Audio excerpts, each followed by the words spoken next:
Hello दोस्तों, welcome to let's crack it. और ये है योजना मैगज़ीन जो कि सितंबर 2020 की मेरे पास है। मैगज़ीन इंग्लिश में है, हम हिंदी में इसका डिस्कशन करेंगे। और जो इसका टॉपिक है वो है एथिक्स एंड इंटीग्रिटी। देखिए, बहुत ही इंपॉर्टेंट पॉइंट्स इस मैगज़ीन के अंदर हैं और मैं मानता हूँ कि अब तक की ये बहुत अच्छी मैगज़ीन इस साल की आई है। और इसके अंदर जो पॉइंट्स है वो मैं हिंदी में भी आपको कन्वर्ट कर करके बताऊंगा और चीज़ों को बहुत ही थोरली डिस्कस करेंगे।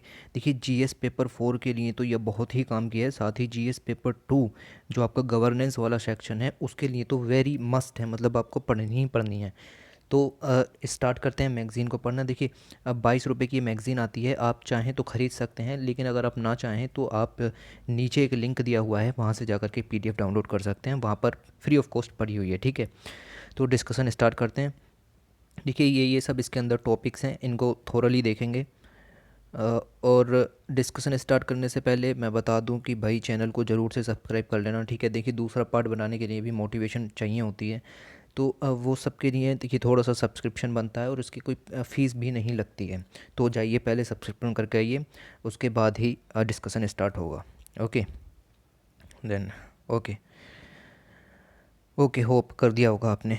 चलिए डिस्कशन स्टार्ट करते हैं। देखिए, जो ये पेज आया है यहाँ पर लिखा हुआ है कि प्राइम मिनिस्टर ने 74वां इंडिपेंडेंस डे था तो उस पर एक स्पीच दी थी। देखिए, स्पीच में क्या क्या पॉइंट डिस्कशन हुए वो हमारे काम के नहीं है, क्या क्या इम्प्लीमेंट हुआ वो हमारे काम का होता है। जो इम्प्लीमेंट होता है उसको हम पढ़ेंगे, आपने क्या कहा कैसे कहा वो सब हमारे ज़रूरी नहीं होता। वैसे भी इसके ऊपर एक सेपरेट वीडियो मैंने एक्सप्लेनर वाले अपने सेक्शन में डाल दी है, आप जाइए वहाँ से देख लीजिए। 16 अगस्त को वो वीडियो डली थी, उसमें पीएम मोदी ने क्या क्या अनाउंसमेंट्स की वो सब वहाँ पर डला हुआ है। तो यहाँ पर हम डिस्कस नहीं करेंगे क्योंकि मैगज़ीन का पॉइंट ये नहीं है। देखिए, फिर ये यहाँ पर बताया कि कौन कौन से चैप्टर्स हैं। देखिए, हम इसको डिस्कस करते हैं। ये इंट्रोडक्शन है मैगज़ीन के अंदर क्या क्या दिया हुआ है। तो इथिक्स एंड इंटीग्रिटी एक टेलिस्मैन। देखिए, इथिक्स और इंटीग्रिटी जो होता है, एक टेलिस्मैन का मतलब होता है एक जादू। जो आपने एक पत्थर जैसा सुना होगा कि जो जादू करते हैं ना लोग बाग, वो पत्थर लेकर के, तो उस तरीके से ये एक चमत्कार चीज़ है। ये एक मैजिकल वर्ड्स हैं, इथिक्स एंड इंटीग्रिटी। और अगर ये किसी के अंदर हैं तो वो अपने आप में एक हुल एक जो पर्सन के अंदर क्वालिटीज़ होती हैं वो पूरी हो सकती हैं। देखिए, ओके, देखिए, truth, values, compassion and empathy, ये एक आदमी के करेक्टर होते हैं। These are the virtues of a, ठीक है, वंस करेक्टर। देखिए, integrity is consistent and uncompromise. तो आप इसके अंदर इंटीग्रिटी से कंप्रोमाइज़ नहीं कर सकते। इंटीग्रिटी जो है वो इंटीजर वर्ड से बना है और इंटीजर का मतलब होता है होल। मीन्स अगर आपके अंदर इंटीग्रिटी नहीं है तो आप अपने आप में होल नहीं हैं, चाहे आपके पास कितना भी स्किल है, चाहे कितना भी वेल्थ है। लेकिन अगर आपने इंटीग्रिटी से कंप्रोमाइज़ किया तो फिर आपकी अदर क्वालिटीज़ डाउट में रह जाएंगी कि आपके अंदर कुछ है भी। समझ में आ रहा है?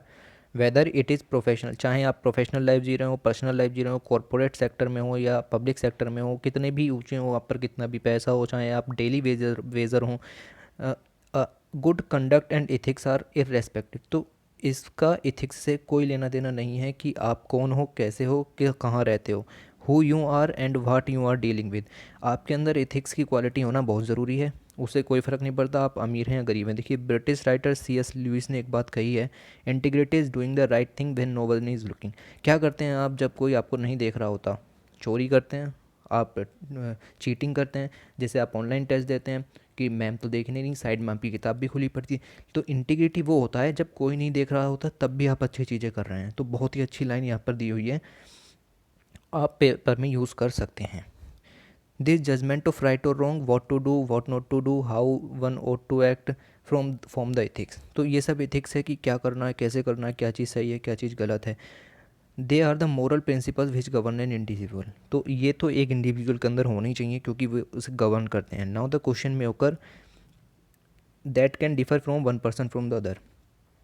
तो ये किस तरीके से एक पर्सन को दूसरे पर्सन से अलग करते हैं। और दूसरा question, what one perceive to be right may be wrong for other. और जो एक आदमी अपने आप को सही समझता है कि मैं ये सही कर रहा हूँ, हो सकता है वो दूसरे की नज़र में गलत हो। Here comes the role of intent. तो यहाँ पर इंटेंशन का रोल आ जाता है।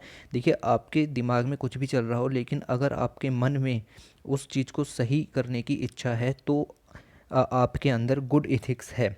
ठीक है, जैसे कि आप किसी की मदद करना चाहते हैं, आपने रोड साइड में किसी बेगर को देखा, आप उसकी मदद करना चाहते हैं, पर आपके पिताजी कंजूस हैं, वो आपके साइड में बैठे हुए हैं, वो किसी कीमत पर आपको ये करने नहीं देंगे, लेकिन आपकी इंटेंशन तो थी ना, ठीक है, आपकी इंटेंशन थी, आपका माइंड कह रहा था कि मुझे इसकी मदद करनी चाहिए, लेकिन आप नहीं कर पाए।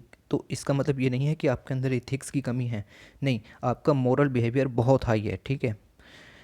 तो इसी चीज़ की यहाँ पर बात हुई है, but any step taken to harm someone, और लगन, लेकिन अगर आपकी इच्छा ही नहीं है, आप किसी को हार्म ही करना चाह रहे हैं, आप किसी को, आपकी इच्छाएं ही इल इंटेंट हैं, तो फिर वो इथिकल कंडक्ट नहीं है। लेकिन अगर आपके मन में है, आप कर नहीं पा रहे, that is ethical conduct. Okay, तो सारा खेल मन से जुड़ा हुआ है और दिमाग से जुड़ा हुआ है। When it comes to an organisation, जब ये बात ऑर्गेनाइजेशन पर आती है, चाहे वो पब्लिक हो या प्राइवेट हो, तो दो तरह के पीपल मिलते हैं under the same ethical behaviour is even more important, each of them is face of the organisation. ठीक है, तो जो पीपल होते हैं वो एक ऑर्गेनाइजेशन का फेस होते हैं। आप किस तरह का व्यवहार करते हो, तो वो दिखाएगा कि आप अपनी ऑर्गेनाइजेशन में किस तरह का काम करते हो और आपकी ऑर्गेनाइजेशन किस तरह का काम करवाती होगी। Work ethics of each individual along with the implementation of stringent code of conduct और सिटीजन चार्टर, तो इन सब के बारे में भी इस मैगजीन में दिया हुआ है, इन सबको थोरली देखेंगे। Alternatively, if you find quality products, you look forward to other products or the brands and trust it to build overall brands. ठीक है, तो ये सब फिर दिखाया गया कि इस मैगज़ीन के अंदर क्या क्या दिया हुआ है। तो हम सीधे अब मैगज़ीन पर ही चलते हैं।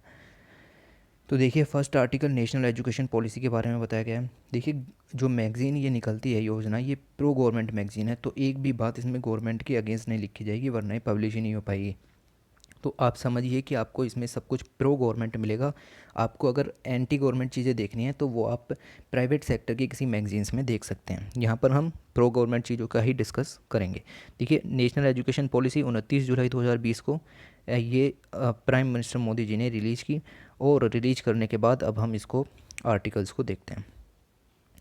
देखिए, एजुकेशन बहुत ज़्यादा ज़रूरी है इंडिविजुअल के लिए, सोशल ग्रुप्स के लिए। ये इंट्रोडक्शन है, ठीक है। The modern word views the basic human right, इसको बताया गया है। जब से इंडियन रिपब्लिक बना है, most land work committees, commissions, बहुत कुछ गठित हुआ है यहाँ पर एजुकेशन के आइडिया को अंडरस्टैंड करने के लिए, जैसे मुदालियर कमीशन है, कोठारी कमीशन है। Many crucial concerns of contemporary education find mention in the early policy documents. तो 90s से ही ये सब चीज़ें चली आ रही हैं। पहले अंग्रेजी भाषा के पर भी जोर दिया गया लॉर्ड मैकाले द्वारा। Study of previous reports and policies में clear that educational journey of the, तो जो स्टडीज़ पहले हुई हैं रिपोर्ट्स पर, पॉलिसीज़ पर, जो भी नेशनल एजुकेशन पॉलिसी पहले आई, तो वहाँ से पता चला कि हमारी जो एजुकेशन जर्नी है वो कुछ खास रही नहीं है, ठीक है। And many genuine aspirations have remained, और बहुत कुछ अभी रह गया है करने के लिए। 7 डिकेड्स हो चुके हैं इंडिपेंडेंस के। तो ये एज ए इंट्रोडक्शन यहाँ पर इन्होंने लिखा है। इट वुड बी अनफेयर, तो ये बात अनफेयर होगी कि हमारे जो लोग हैं, हमारे जो पूर्वज हैं, उन्होंने एजुकेशन के क्षेत्र में कुछ किया नहीं है, उनकी कुछ सिंसेरिटी नहीं थी। ये बात गलत है। Yet in a vast population diverse country, तो इतनी बड़ी कंट्री में, देखिए, इतनी बड़ी कंट्री में सोशियो इकोनॉमिक डिफरेंसेस यहाँ पर हैं, तो पॉलिसी का इम्प्लीमेंटेशन हमेशा से ही एक चैलेंज रहा है, ठीक है। तो हम अपने पूर्वजों को भी ये नहीं कह सकते कि उन्होंने कुछ नहीं किया। This is clearly reflect to the recurrence of the core education concern in report और the policy publish since 1950। The last जो नेशनल एजुकेशन पॉलिसी थी वो 1968 में आई है। उसके बाद 34 साल के बाद द वर्ल्ड में बहुत सारे चेंजेस हुए, ठीक है। जैसे टेक्नोलॉजिकल डेवलपमेंट्स हुए, फिर हमने 1991 में इकोनॉमिक डेवलपमेंट्स किए, फिर जेंडर, क्लास और इन सब से ऊपर उठ करके हमने बहुत सारी चीज़ें की। ट्रांसजेंडर्स को भी उनके राइट दिए गए। तो अभी इन सब चीज़ों का इंक्लूजन करने के लिए एक नई नेशनल पॉलिसी की ज़रूरत पड़ी। ड्यूरिंग द 2.5 डिकेड तो इकोनॉमिक लिबरलाइजेशन हुआ। No comprehensive national vision could be conceived to address the growth systematic inadequacies. तो बहुत कुछ हुआ जब से लेकर के, और उसके बाद ये सब ज़रूरी हो गया कि नई एजुकेशन पॉलिसी लाया जाए, और ग्रास रूट लेवल पर, देखिए, feedback from the grass root level उसमें कलेक्ट किए जाएँ, उनको इंक्लूड किया जाए, और फ्यूचरिस्टिक नेशनल पॉलिसी तैयार की जाए। ये प्राइम मिनिस्टर नरेंद्र मोदी का विज़न था। तो इस पैराग्राफ में यही बात बताई गई। 29 जुलाई 2020 को नेशनल एजुकेशन पॉलिसी लॉन्च हुई। ये हिस्टोरिक डिसीजन था, एम्बिशियस डॉक्यूमेंट था, लेकिन ये लागू कर दिया गया।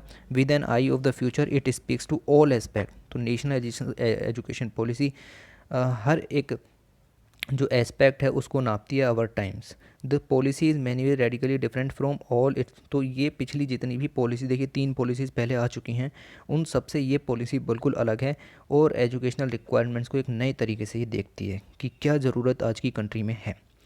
One of the essential as well as fundamental issue that had been left understand until now is the early childhood care and education. देखिए इस टर्म को याद रखिए, E C C E means early childhood care and education. ये अब तक किसी भी एजुकेशन पॉलिसी में इसके ऊपर बात नहीं की गई थी, लेकिन इसमें इसके ऊपर बात की गई।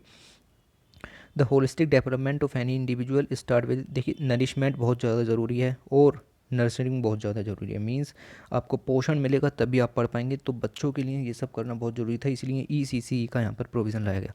पॉलिसी ने कहा कि 85% ऑफ द चाइल्ड्स का क्यूमुलेटिव ब्रेन वो 6 साल की एज तक डेवलप हो जाता है। देखिए 6 साल की एज तक बच्चे का जो डेवलपमेंट है माइंड का, उसके जो उसका कॉग्निटिव डोमेन है वो सक्रिय हो जाता है, और जो उसकी बुद्धि का विकास है वो सबसे तीव्र गति से होता है, क्योंकि बच्चा नई नई चीज़ें देखता है, नई नई चीज़ें सीखता है।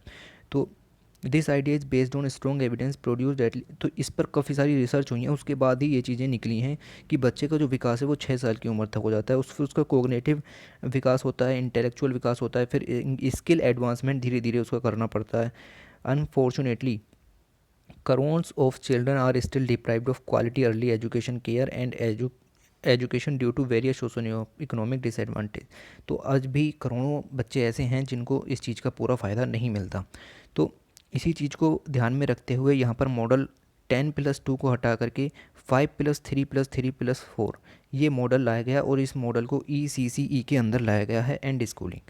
तो हम इसको एक्सप्लेन करते हैं कि 5+3+3+ क्या है। देखिए E will sell place from the age of 3 to 6। तो 3 से 6 साल की एज तक हम आंगनवाड़ी केंद्र में, बाल बाटिकाज में और प्ले स्कूल्स में ई प्रोग्राम को चलाएंगे। This will be followed by class 1 and 2 in school. देखिए तो पहले 5 साल थे, उसमें हम क्या करेंगे, ई को चलाएंगे क्लास 1 से 2 तक। तो क्लास 1 से 5 तक, और फिर इसके बीच ही आएगा क्लास 1 और 2। तो क्लास 1 और 2 में चलेगा आपका ई, और 3, 4, 5 जो क्लास जो first 5 year of the new model E year and first 2 years of schooling from the first 5 years of the new model. तो पहले जो 5 ईयर्स हैं उसमें शुरू के जो फर्स्ट 2 ईयर्स होंगे उसको इन जो first 2 years of the schooling होंगे आपके 1 से 2, और उसके पहले 3 साल का ई। तो ये टोटल आपके 5 साल हो गए। तो इसी तरीके से इसको 5 में डिवाइड किया गया। फिर आप क्लास 3 से लेकर के क्लास 5 तक आएंगे, ठीक है, क्योंकि क्लास 2 तक तो आपका जो मॉडल है वो 5 के अंदर आ गया। फिर 3 साल का, फिर 3 साल का, और फिर 4 साल का। तो 18 साल की एज अटेंड करने तक आप जो है 12th पास कर चुके होंगे। तो ये मॉडल काफ़ी अच्छा बताया गया। This restructuring of the whole span of schooling has been proposed keeping in mind the developmental needs।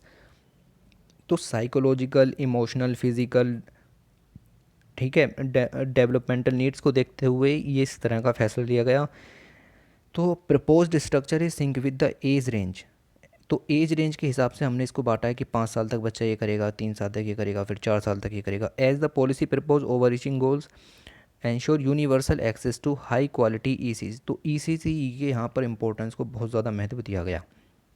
This will not only provide nutrition and care for healthy physical and mental growth. तो इससे सिर्फ ना ही physical growth आएगी बल्कि mental growth भी आएगी। उसके साथ साथ a national curricular and pedagogy framework for early childhood care and education NCPFECCE भी डेवलप किया जाएगा बाई NCERT। ठीक है, इसका फोकस क्या होगा, will focus on several important aspects of ECCE including high quality ECCE teacher preparedness. तो teacher का इन्वॉल्वमेंट ECCE में क्या होगा, उसको यहाँ पर ये जो इंस्टीट्यूट बनाया जाएगा वो इस चीज़ को कंसिडर करेगा। The manner in which policy emphasises can be goes from its plan to bring 4 crucial centre ministries. तो इसको जो इम्प्लीमेंट करेंगी वो 4 मिनिस्ट्रीज़ यहाँ एक साथ मिलकर के आएंगी। Ministry of HRA, women and child development, health and family welfare and tribal affairs. तो इन 4 मिनिस्ट्रीज़ का नाम याद रखिए, ऑप्शन में देगा, आपसे पूछ लेगा कि कौन सी मिनिस्ट्री है कौन सी नहीं है। तो ECC एक बड़ा गेम चेंजर यहाँ पर बताया जा रहा है। Okay, With respect to school education, the makers of the policy has given special emphasis on the learning of holistic, experimental, integrative and enjoyable. देखिए बच्चे को एन्जॉय भी करना है और उसको साथ में सिखाना भी है। खेल के साथ साथ में मैथमेटिक्स सिखा दें तो अच्छा रहेगा, एक्सपेरिमेंट कर करके सिखाएं तो और भी ज़्यादा अच्छा रहेगा। तो ये सब हमने जो NCF है, नेशनल करिकुलम फ्रेमवर्क 2005 का, उसके साथ ही उसके मोटिव्स जो थे, उसके मोटिव्स क्या थे? उसके मोटिव्स थे कि जो मेमोराइजेशन है जिसको बच्चे रट करके याद करते हैं, और माइंडलेस रेगुलेशन को हमें ख़त्म करना है, यानी बच्चा रोट लर्निंग ना करे, अब वो चीज़ों को समझ करके पढ़े, एक्सपेरिमेंटल के बेस पर पढ़े। तो इस पॉलिसी का एम भी यहाँ पर यही लिया गया है जो कि नेशनल करिकुलम फ्रेमवर्क का एम था। देखिए, equitable opportunity to children with special needs, जो दिव्यांग बच्चे होते हैं उनके लिए इस जो है इक्वल अपॉर्चुनिटी दी जाएगी। समावेशी शिक्षा का यहाँ पर जो इंक्लूज़न किया जाएगा, साधारण बच्चों के साथ ही स्पेशल बच्चों को और दिव्यांग बच्चों को पढ़ाया जाएगा। Separate strategies for focus attention और reduce social category gaps in school education, और अलग अलग स्ट्रेटजीज अपनाई जाएंगी कि सोशल गैप्स जो होते हैं स्कूलों में बच्चों के बीच को, उनको ख़त्म किया जा सके। फिर ये ECC के बारे में देखिए, इन आश्रमशालाज इन ट्राइबल डोमिनेटेड एरियाज़ में भी ये इम्प्लीमेंट किया जाएगा, ECC। तो काफ़ी ज़्यादा इस पर फोकस हुआ, ने फेज्ड मैनर में ये अप्लाई होगा। Okay, sorry, that are neither analytical not reflective is neither strong to sterile and okay. तो the proposed curricular and pedagogies approach underscore critical thinking. तो जो अब नया जो प्रपोज्ड करिकुलम लाया जाएगा NC और जो न्यू एजुकेशनल पॉलिसी है उसके द्वारा, learning based on inquiry, discovery, discussion. तो एनालिसिस के बेस पे डिस्कशन, डिस्कवरी, एक्सपेरिमेंट, इंटीग्रेटिव, इन सब के बेस पर अब चीज़ों को पढ़ाया जाएगा। Okay, furthermore it does not recognise stubborn distinction between different curricular areas. तो नई एजुकेशन पॉलिसी जो सब्जेक्टिव एरियाज़ हैं उनके बीच में डिस्टिंक्शन नहीं करती कि आप मैथ को बिल्कुल साइंस से अलग पढ़ाओगे। अरे नहीं हो सकता, मैथ को आप साइंस से अलग नहीं पढ़ा सकते, ठीक है। आपको आर्ट्स के साथ साथ बच्चे को मैथ को पढ़ाना होगा, यानी इंटीग्रेटिव कोर्स की यहाँ पर बात की गई है। तो नई पॉलिसी सब्जेक्ट्सों को अलग नहीं करती, वो उनको साथ लेकर के चलती है, ठीक है। थॉट 21वीं सेंचुरी की स्किल्स को डेवलप करने के लिए था। और यहाँ पर कुछ जो है बुक्स का नाम दिया हुआ है, बुक्स का नाम इम्पोर्टेंट नहीं है। Okay, despite a radical curricular and structure redrawing the outcomes of the new policy can not exceed the professional capacity and vision of the teacher. Teachers capacity को भाई इम्प्रूव करना पड़ेगा। टीचर अच्छे होंगे, बच्चा अपने आप सीखेगा। Teachers capacity can not be enhanced unless their pre and in service education service. जब तक उनके आप सर्विस कंडीशन, उनके रिक्रूटमेंट की प्रोसेस, उनका डिप्लॉयमेंट अच्छे तरीके से नहीं करोगे, उनकी सैलरीज़ को अच्छा नहीं करोगे, तब तक टीचर का जो कैपेसिटी है वो अच्छी नहीं रहेगी और तब तक बच्चे का विकास नहीं होगा। तो टीचर की कैपेसिटी को इम्प्रूव करने के लिए यहाँ पर कुछ किया गया, जैसे B.Ed का प्रोग्राम 4 साल के लिए लाया गया, अभी तक 2 साल का था। उसके बाद टीचर एलिजिबिलिटी टेस्ट होता था, उसमें हम कुछ जो है स्ट्रेथन करेंगे, उसको मजबूत करेंगे। CTET होता है एक सेंटर का जो टीचर एलिजिबिलिटी टेस्ट होता है, उसमें चीज़ों को सुधारा जाएगा। In order to maximise the ability of teachers to do their job effectively. तो टीचर्स अपनी जॉब अच्छे से करें, उसके लिए उनका arbitrary transfer will become a thing of past and teacher will not involve in the side. तो अगर टीचर का ट्रांसफ़र आप बार बार करेंगे तो वो अपना जो काम है वो ढंग से नहीं कर पाएगा। Teacher will not be involve in assignment that have no bearing on their work. तो उसे लगेगा कि मेरे काम का कोई फ़ायदा नहीं है। वो सोचता है, टीचर सोचता है कि मैं इस पर्टिकुलर क्लास के या स्कूल के बच्चों को एक हायर लेवल तक पहुंचा करके जाऊंगा। वो उनको सिखाना शुरू करता है, लेकिन तभी अगर उसका ट्रांसफ़र हो गया तो फिर अब वो कहीं और जाएगा। इन बच्चों पर जो उसका फोकस था वो ख़त्म हो चुका है। तो मेरिट बेस्ड स्ट्रक्चर लाएंगे, प्रमोशन के लिए सैलरी स्ट्रक्चर्स को फिर से सुधारेंगे। देखिए यहाँ पर थोड़ा प्रिंट सही नहीं है, पर I hope you can adjust. The policy can envisage that teacher education will be gradually moved multidisciplinary college and university. A new comprehensive national curriculum framework for teacher education prepare होगा be prepared by National Council for Teacher Education by 2021 with the consultation of NCERT। तो यहाँ पर ये कुछ important ही लिखा हुआ था कि national curriculum framework for teacher education prepare किया जाएगा by national council of teacher education by 2020। Okay, ये देखिए the makers of the policy have been versatile regarding higher education. अब जो फोकस है वो थोड़ा हायर एजुकेशन पर भी दिया गया। The committee working on the policy has skillfully identified the role of higher education as promoting human as well as social wellbeing. तो हायर एजुकेशन का रोल यहाँ पर कुछ कमिटियोज़ ने देखा, उन्होंने देखा कि प्रमोटिंग ह्यूमन जो वेल्थ है उसको भी प्रमोट करता है, सोशल वेलबींग को भी यहाँ पर प्रमोट करता है, और इंडिया को डेवलप करने का जो सपना है वो भी हायर एजुकेशन से ही पूरा हो सकता है। इंडियन की जो डेमोक्रेसी है वो डेवलपिंग कंट्री, तो इन जो कॉन्स्टिट्यूशन है उसमें भी कुछ फीचर्स लिखे हुए हैं, democratic, social consciousness, cultural, human nation, liberty, equality, fraternity, justice की बात की गई है। तो अकॉर्डिंग टू द मैटर्स अगर हम हायर एजुकेशन को इम्प्रूव करेंगे तो इन सारे फीचर्स को रिस्टोर किया जा सकता है जो कि अभी धुंधले हो चुके हैं। Okay, reorganising these and other problems impeding the effective functioning and progress. तो जो चीज़ें हायर एजुकेशन में हर्डल्स हैं अगर हम उन सबको सोल्व कर लें तो प्रोग्रेस हो सकती है हायर एजुकेशन इंस्टीट्यूट्स की in India. The policy envisages the complete overall of the system. तो इस पॉलिसी में इस चीज़ का भी ध्यान रखा गया, हम करिकुलम को थोड़ा सा अच्छा करेंगे, रिवैम्प करेंगे, पेडागोजी को यहाँ पर लाएंगे, असेसमेंट जो मूल्यांकन होता है उस चीज़ में सुधार लाएंगे, किस तरीके से बच्चों का मूल्यांकन किया जाए, फिर एडमिनिस्ट्रेशन को भी अच्छा किया जाएगा। पॉलिसी फ्रेमवर्क ने ये सब भी रिकमेंड किया है, और जो एजुकेशन पॉलिसी है वो जब इम्प्लीमेंट होगी तो इन सब चीज़ों को भी इम्प्लीमेंट किया जाएगा। देखिए, multidisciplinary, flexibility and autonomy are central to this reforms. तो इस सब में आपको भाई थोड़ा ध्यान तो देना पड़ेगा, फ्लेक्सिबिलिटी लानी पड़ेगी। थ्रू दिस की ingredient freshness and vitality are according to the state of education.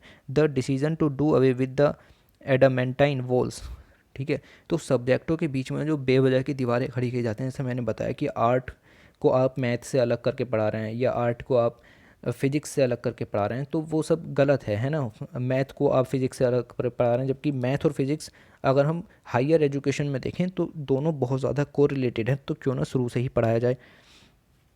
जैसे कि यहाँ पर बताया गया कि मैथमेटिक्स, म्यूज़िक और फिज़िक्स वगैरह को एक साथ पढ़ाया जाए, संस्कृत को अलग लेकर के चलते हैं।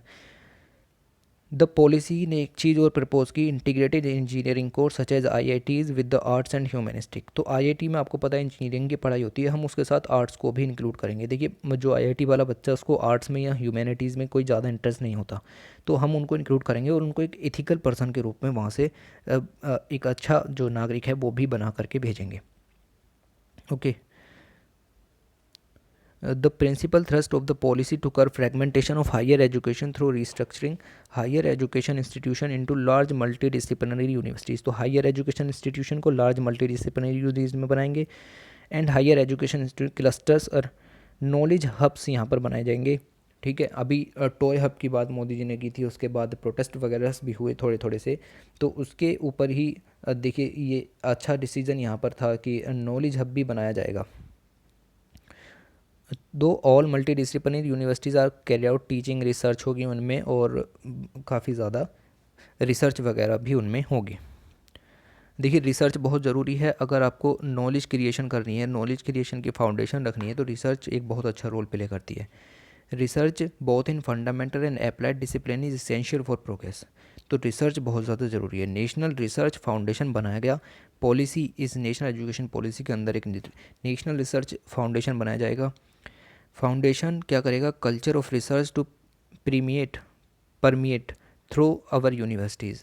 The foundation's main objective will be to identify priority areas. ठीक है, प्रायोरिटीज एरियाज़ को देखेगा कि कहाँ पर रिसर्च की ज़रूरत है, फिर एकेडमिक इंस्टीट्यूशंस, फंडिंग एजेंसीज़, उन सब का भी इम्प्लीमेंटेशन यहाँ पर किया जाएगा। तो एक जो नेशनल रिसर्च इंस्टीट्यूट जो फाउंडेशन है उसको बनाने की भी बात यहाँ पर हुई है। While looking at the nuance of the higher education and research, the policy framers have been sensitive to the needs of our vast population। अब population तो है और उसको भी यहाँ पर देखना पड़ेगा, और महात्मा गांधी का भी विज़न है कि एक जो वोकेशनल एजुकेशन है उसको भी इम्प्रूव किया जाए, जो लोग हैं जो दिव्यांग हैं उनको भी मेन स्ट्रीम एजुकेशन में लाया जाए। Okay, the policy aspires to dismantle this status hierarchy. तो एक स्टेटस हिरार्की होती है जो हम लेकर के चलते हैं, cope up, enable to cope up with the lid. देखिए, aims to integrate vocational education. हमें लगता है कि जो वोकेशनल एजुकेशन है, जो स्किल डेवलपमेंट है, वो सिर्फ मिडिल क्लास लोगों के लिए या जो लोअर कास्ट है उसके लिए है, हायर क्लास का बच्चा इसको नहीं करेगा। तो हमें इस हिरार्की को ख़त्म करना है कि सिर्फ जो गरीब हैं वही वोकेशनल एजुकेशन का कोर्स कर सकते हैं। हम मीडियम, जो मिडिल क्लास के लोग होते हैं और सेकेंडरी क्लास के लोग होते हैं, उनको भी मेन स्ट्रीम में लाएंगे और वोकेशनल एजुकेशन के थ्रू उनको भी सेल्फ सफिशिएंट बनाएंगे। Highlighting the equal importance of vocational education. तो वोकेशनल एजुकेशन का बहुत ही इंपॉर्टेंट है, ये आपको जो है जो आपकी अर्निंग वाला जो हिसाब होता है उसमें ये मेन स्ट्रीम में लेकर के जाता है। And higher learning, American public intellectual John W Gardner had made a simple point in his book. This is his book, The Society which scorns excellence in plumbing as a human activity and tolerance shoddiness in philosophy because it as an exalt activity will have neither good plumbing। तो जो लोग सोचते हैं कि एक plumbing एक philosophy से अलग है, उस कंट्री का जो है exalt activities will neither be good. तो वहाँ पर ना तो वो एक जो प्लम्बिंग वाला सिस्टम है वो अच्छा हो। देखिए, प्लम्बिंग एक वोकेशनल स्किल के अंदर आती है, आपको इसको सिखाना होता है ताकि बच्चा एक सेल्फ सफिशिएंट बन सके, और एक फ़िलोसफी भी अपने आप में एक एजुकेशन के तौर पर ही है। तो इन सबको अगर आप एक दूसरे से अलग करोगे तो ना तो आप एक गुड प्लम्बर बना पाओगे, ना ही एक फ़िलोसफर अच्छा बन पाएगा। In conclusion I would like to argue that new education policy बहुत अच्छी है। ठीक है, मैंने बताया प्रो गवर्नमेंट है, तो आपको सिर्फ अच्छा अच्छा ही लिखना वो मिलेगा। इसकी सक्सेस बहुत ज़्यादा ज़रूरी है, अगर अच्छे तरीके से इम्प्लीमेंट हुई तो बहुत फ़ायदा करेगी। ठीक है, अब देख लो, ये आपको समझ में आ चुका होगा। तो अब हम नेक्स्ट आर्टिकल की तरफ पढ़ते हैं, क्योंकि टाइम हमारे पास लिमिटेड ही होता है इसको डिस्कस करने का। देखिए, गवर्नमेंट में अकाउंटेबिलिटी की बात होती है। पहले आप मतलब समझिए कि अकाउंटेबिलिटी होती क्या है। तो वो इस पैरे के अंदर वैसे दी हुई है, लेकिन मैं आपको बता देता हूँ। देखिए, अकाउंटेबिलिटी वो होती है जिन लोगों ने आपको बनाया, आप उनके प्रति उत्तरदायी होते हैं। अगर वो कुछ सवाल पूछते हैं तो आपको जवाब देना होता है। दिस इज़ द की जो डेफिनेशन है वो अकाउंटेबिलिटी की है। बाकी हम इसके अंदर देखेंगे। देखिए, कौटिल्य की अर्थशास्त्र से बहुत ही अच्छी लाइन यहाँ पर ली गई है। मैं कहूँगा अगर आप इसको यूज़ नहीं करते हैं तो आपके 1 से 2 नंबर यहाँ पर कम हो जाते हैं।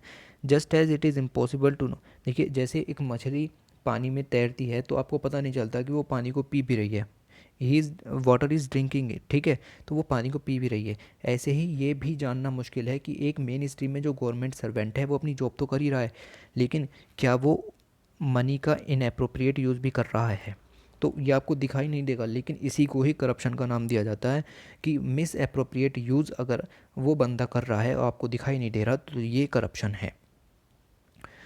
तो देखते हैं क्या बात यहाँ पर है। ये इंट्रोडक्शन पॉइंट ऑफ व्यू से द रीसेंट एम्फेसिस या रिवॉल्यूशन, अगर डेमोक्रेसी को अच्छा करना है तो अकाउंटेबिलिटी चाहिए from the government has brought into focus need and importance. तो गवर्नेंस को इम्प्रूव करेगी and government functioning accountability mechanism in functioning of the state has been engaging attention in the civil societies academies and law एम। तो आज का ज़माना ऐसा आ गया है कि हर कोई जो है गवर्नमेंट से जवाब जानना चाहता है। आपने आरटीआई के अंदर हमें जवाब नहीं दिया, बताइए क्यों नहीं दिया। तो civil societies, academics, law maker, जैसे प्रकाश भूषण जी का केस है, तो वो तो सुप्रीम कोर्ट की तरफ था, तो सुप्रीम कोर्ट की तरफ था, इसीलिए उसको यहाँ पर कंसीडर ना करते हुए और भी बहुत सारे केसेस हैं जो गवर्नमेंट से जवाब मांगते हैं। It is contacted accountability institution assumes importance.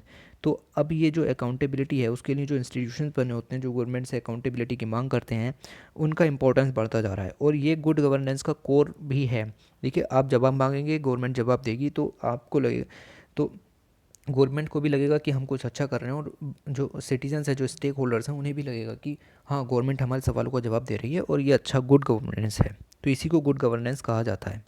Section 1 में हम डिस्कस करेंगे अकाउंटेबिलिटी की डेफिनेशन को। सेक्शन 2 में एग्जामिन करेंगे कि क्या इंस्टीट्यूशनल मैकेनिज्म्स अकाउंटेबिलिटी के लिए यहाँ पर हैं, जैसे आरटीआई वगैरह है या पब्लिक ग्रीवियंस सिस्टम है। सेक्शन 3 में वे फॉरवर्ड है। तो हम डिस्कशन स्टार्ट करते हैं अकाउंटेबिलिटी की डेफिनेशन से।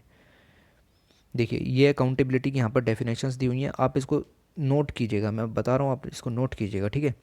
The accountability to the citizen is a fundamental principle of democratic governance. तो अकाउंटेबिलिटी अगर आप डेमोक्रेटिक गवर्नेंस का फीचर्स देखें तो फंडामेंटल है, ठीक है, ज़रूरी है अकाउंटेबिलिटी, वरना एक बैड गवर्नेंस का एग्जाम्पल यहाँ पर प्रूफ होता है। Accountability refers to the process as well as norms that make decision makers answerable. देखिए ये मैंने आपको वैसे ही इनफॉर्मल लैंग्वेज में बता दिया कि डिसीजन मेकर जो गवर्नमेंट है हमारी उसको आंसरेबल बनाता है to once home decision set. तो जिसके रिगार्डिंग में आपने डिसीजन लिया है उनको आपको जवाब भी देना होता है कि हमने ऐसा डिसीजन लिया है, आपको हम बता देते हैं कि क्यों लिया। जैसे कि होते हैं डिसीजन मेकर्स एंड बेनिफिशरीज़। तो डिसीजन मेकर्स अकाउंटेबल होते हैं बेनिफिशरीज़ के, जैसे कि गवर्नमेंट ऑफ इंडिया, सिटीजन्स के। It is not limited to accountability to seniors in hierarchy only as part of the chain to command. तो यहाँ पर सिर्फ गवर्नमेंट और स्टेक होल्डर्स की बात ही नहीं हो सकती, आपके सीनियर्स और जूनियर्स, जैसे कि आप कॉर्पोरेट सेक्टर में देखते होंगे तो जूनियर्स अकाउंटेबल होते हैं या सीनियर्स अकाउंटेबल एक दूसरे के होते हैं। तो केवल गवर्नमेंट ही सिटीजन्स के प्रति अकाउंटेबल नहीं है, सिटीजन्स भी गवर्नमेंट के प्रति अकाउंटेबल हैं। हर एक आदमी किसी न किसी चीज़ के प्रति अकाउंटेबल होता है जिसके ऊपर वो डिसीजन लेता है। It may seem out of a legal requirement और may be determined at moral and ethical framework of the accountability has an answerability component to justify the action. तो एक्शन को जस्टिफाई करता है, जैसे पीएम केयर फंड लॉन्च किया गया तो मांगा आरटीआई लेकिन उन्होंने बताया नहीं, तो ऐसा सिद्ध होता है कि कुछ एक्शन गलत हुआ है, जो फंड है उसका कुछ गलत यूज हुआ है।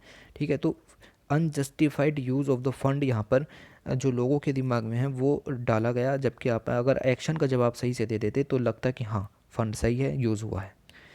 Where act of formation and commission है established, it provide for remedial measures including punishment in case of deviation of the norm. तो कुछ नॉर्म्स बनाए गए हैं जो अकाउंटेबिलिटी के लिए जो ज़रूरी होते हैं, अगर आपने उनको फॉलो नहीं किया तो यहाँ पर पनिशमेंट भी है। अकाउंटेबिलिटी हेल्प करती है in improving public confidence in governance. तो सीधी सेल्फ एक्सप्लेनेटरी लाइन भी एक वर्ड होता है वो यहाँ पर लिखी हुई है कि public confidence in government performance improve करती है, जैसे मैंने आरटीआई का एग्जांपल अभी दिया। Strong accountability is not panacea to everyone as the government today operate in very complex. तो आज के ज़माने में आप देख रहे होंगे कि सेक्रेसी बहुत ज़्यादा बढ़ चुकी है। ठीक है, गवर्नमेंट नेशनल इंटरेस्ट के नाम पर आपको बहुत सारी चीज़ें नहीं बताती। Interest groups competing demand to limited resources, और जो है उसके चक्कर में स्ट्रॉन्ग अकाउंटेबिलिटी अब ख़त्म हो चुकी है। अकाउंटेबिलिटी सिर्फ एक लेस लेवल पर बची है, स्ट्रॉन्ग अकाउंटेबिलिटी नेशनल सिक्योरिटी के नाम पर ख़त्म हो चुकी है। और right, however accountability mechanism certainly encourages responsible governance. ठीक है, तो ये तो हमने आपको बार बार यही बताया जा रहा है कि एक रेस्पॉन्सिबल गवर्नेंस, गुड गवर्नेंस, एक जो गवर्नमेंट सिस्टम है वो अच्छा होता है। It facilitate A feedback mechanism भी आता है between government and citizen. Feedback कैसे, जैसे द हिंदू में कॉलम्स वगैरह निकलेंगे कि गवर्नमेंट ने अच्छा नहीं किया, आरटीआई का जवाब नहीं दिया, तो ये फीडबैक मैकेनिज्म्स होते हैं। There is external accountability between the government and the citizen which is established through the election. तो एक होती है एक्सटर्नल अकाउंटेबिलिटी, एक होती है इंटरनल अकाउंटेबिलिटी। तो अभी दोनों की डेफिनेशंस यहाँ पर आएंगी। तो एक्सटर्नल अकाउंटेबिलिटी जो डिसाइड होती है वो इलेक्शंस के थ्रू होती है। देखिए इलेक्शंस के थ्रू ये इसलिए होती है कि अगर आपने अच्छा नहीं किया तो अगली बार आप जीतोगे नहीं। ठीक है, तो ये एक्सटर्नल अकाउंटेबिलिटी का मतलब है, अगर आप आज गवर्नमेंट के प्रति उत्तरदायी नहीं होगे तो फिर अगले इलेक्शन में वो आपको दिखा देगी। Inter accountability mechanism refers to the system of checks and balance. और इंटरनल अकाउंटेबिलिटी जो होती है वो चेक्स एंड बैलेंसेज होती है। आपने क्या काम किया तुरंत जवाब दीजिए। ठीक है, आरटीआई के थ्रू दीजिए, पब्लिक ग्रीवियंस के पोर्टल दीजिए, पीआईबी के थ्रू दीजिए, लेकिन जवाब दीजिए। तो दोनों की डेफिनेशन यहाँ पर क्लियर होगी। इलेक्शन का वर्ड आए तो एक्सटर्नल, देखिए ई से इलेक्शन, ई से एक्सटर्नल, और इंटरनल का मतलब आए तो चेक्स एंड बैलेंसेज और ओवरसाइट मैकेनिज्म के थ्रू यहाँ पर जो है। देखिए चेक्स एंड बैलेंसेस का मतलब ये भी होता है कि जैसे एग्जीक्यूटिव लेजिस्लेटिव के प्रति अकाउंटेबल है तो वो उसको चेक्स एंड बैलेंसेस करते हैं कि कुछ गलत काम तो नहीं हो रहा है, जैसे कि सुप्रीम कोर्ट भी करता है एग्जीक्यूटिव फंक्शंस के ऊपर। The framers of the Indian constitutions ने उन्होंने मना किया कि हम सेपरेशन नहीं करेंगे लेजिस्लेटिव, जुडिशरी और एग्जीक्यूटिव के अंदर। आपको पता है कि पार्लियामेंट्री सिस्टम ऑफ डेमोक्रेसी में सेपरेशन ऑफ पावर नहीं होता है। Also provide for appropriate checks and balances, और साथ में चेक्स और बैलेंसेस का यहाँ पर यूज़ किया गया। Checks and balances, executive is accountable to legislator, तो अगर आपने कुछ गलत किया तो आपको जवाबदेही देनी पड़ेगी। तो अकाउंटेबिलिटी की अगर हम बात करें तो वो फाइनेंशियल सेक्टर में हो सकती है, एडमिनिस्ट्रेटिव सेक्टर में हो सकती है, लीगल या प्रोफेशनल सेक्टर में होती है। तो दो ही क्वेश्चन अराइज होते हैं कि who is accountable to whom. जैसे government of India is accountable to whom, its citizen, okay, and for what, और किस चीज़ के लिए। अगर ये दो क्वेश्चन प्रूव हो जाते हैं तो वहाँ पर अकाउंटेबिलिटी सिद्ध हो जाती है कि किसी न किसी की अकाउंटेबिलिटी तो है। अब ये चार्ट 1 में कुछ दिखाया गया है, देखते हैं चार्ट 1 क्या था। देखिए यहाँ एक दूसरे की रेस्पॉन्सिबिलिटी को डिफाइन किया गया है, जैसे स्टेक होल्डर्स की, ओवरसाइट इंस्टीट्यूशन की, सिस्टम प्रोसेस की, लीगल रेगुलेटरी फ्रेमवर्क्स की, अकाउंटेबिलिटी इन गवर्नमेंट होती है। डेमोक्रेटिक ट्रेडिशंस के थ्रू सिटीजन्स चार्टर का मतलब आपको पता ही होगा कि पब्लिक सेक्टर को एक चार्ट बना करके तैयार करना होता है कि हम कौन कौन सी सर्विस प्रोवाइड कर रहे हैं, फिर उसकी responsibility, ethical and moral values होती हैं। तो इंटरनल कंट्रोल्स होते हैं कुछ, जैसे ट्रांसपेरेंसी एंड रेस्पॉन्सिवनेस। अगर आप इस चार्ट को नहीं भी पढ़ेंगे तो भी कोई फ़र्क नहीं पड़ने वाला, ठीक है। पर चार्ट थोड़ा सा अच्छा है, अकाउंटेबिलिटी फ्रेमवर्क्स को यहाँ पर दिखाता है। Who is accountable to whom. The concept of accountability is not new. तो अकाउंटेबिलिटी का कुछ न्यू कंसेप्ट नहीं है, एरिस्टोटल ने भी लिखा है कि कुछ ऑफिशियल बहुत ज़्यादा मनी को होल्ड करते हैं, it is therefore necessary to have other officials to receive and examine the account. तो देखिए अगर आप एक ऑफिसर को दूसरे ऑफिसर के पीछे लगा देंगे तो दूसरा जो पहला ऑफिसर है वो इस तरह की गलती करेगा ही नहीं कि मैं कुछ ऐसा करूं कि जो मेरी जो ऑफिस है उस पर कोई आँच आए, ठीक है। First and foremost stakeholders in any case would be the citizen. तो स्टेक होल्डर सिटीजन्स होते हैं। देखिए सिटीजन स्टेक होल्डर कैसे होते हैं, देखिए हमारा एक एक बोर्ड गवर्नमेंट के पास है, तो ये हमारा जो स्टेक है वो गवर्नमेंट के पास है। एक वोट की कीमत भी अच्छी खासी होती है, हर एक सिटीज़न का रोल होता है as the electorate, as the elector, जैसा कि मैंने बताया कि वोट के थ्रू यहाँ पर बात हुई है। फिर एक्सटर्नल अकाउंटेबिलिटी की बात भी हमने की और इंटरनल अकाउंटेबिलिटी की बात भी की। उस मैकेनिज्म के थ्रू चेक्स एंड बैलेंसेज और इलेक्शंस के थ्रू यहाँ पर बात होती है। हम दो तरीके से इन चीज़ों को गवर्नमेंट की अकाउंटेबिलिटी प्रूफ करते हैं। The citizen are the taxpayer. Citizens taxpayer होते हैं, उन्हें पता होना चाहिए कि हमारा मनी कहाँ जा रहा है। Did it benefit the targeted, तो क्या ये अच्छे लोगों के काम में आ रहा है, क्या हमारे आउटकम हुए, कुछ हुआ भी है देश में, कुछ नहीं भी हुआ है, क्या गवर्नमेंट पर हम एंट्रस्ट कर सकते हैं कि कलेक्शन ऑफ टेस्ट अच्छा हो रहा है, और जो टारगेटेड पीपल हैं, जो सोशली बैकवर्ड पीपल हैं, क्या उनका कुछ काम भी हो रहा है। इससे क्या होता है, पब्लिक ट्रस्ट होता है, आपको उनका जवाब देना भी पड़ता है। The chart to indicates accountability as the ongoing process. देखिए अकाउंटेबिलिटी एक ऑन गोइंग प्रोसेस है, जैसे कि आपकी कुछ प्रायोरिटीज़ हैं। प्रायोरिटीज़ हर गवर्नमेंट की होती हैं कि हम इस सेक्शन को ऊपर उठाएंगे, हम ये सुधार करेंगे, वो सुधार करेंगे। तो कुछ प्रायोरिटीज़ हर एक सेक्शन की होती हैं। उसके बाद आप क्या करते हो, उनके लिए स्कीम लॉन्च करते हो। प्रधानमंत्री वाया वंदना योजना वृद्ध सेक्शन के लिए यूज़ की, ठीक है। फिर आप उनका इम्प्लीमेंटेशन करते हो इन स्कीम्स का। स्कीम इम्प्लीमेंटेशन करने के बाद आपको पता चलता है कि कुछ कमियां रहीं या कुछ अच्छा हुआ, तो उसका आप एवोल्यूशन करते हो, मूल्यांकन करते हो, फिर उसमें इम्प्रूवमेंट करते हो। फिर आपका फिर एक नया विज़न तैयार होता है और उस विज़न के थ्रू आप फिर से सेक्शन को दोबारा से उनको प्रायोरिटीज़ देना शुरू करते हैं और आपकी स्क्रीन को जो स्कीम आपने लॉन्च किया उसमें भी इम्प्रूवमेंट करते हैं, ठीक है। तो देखिए विज़न से ये सब खेल शुरू होता है। पहले आपका विज़न होगा, फिर आपकी प्रायोरिटीज़ होंगी, फिर आप उसको फ्रेम करेंगे, फिर इम्प्लीमेंट करेंगे, फिर एवोल्यूशन करेंगे और फिर से ये सिस्टम रीस्टार्ट होगा, ठीक है। तो ये सब प्रायोरिटीज़ से स्टार्ट ना होकर विज़न से स्टार्ट होता है। तो इस पैरे में यही बताया गया था। अब दूसरा क्वेश्चन आता है कि अकाउंटेबिलिटी किसके लिए।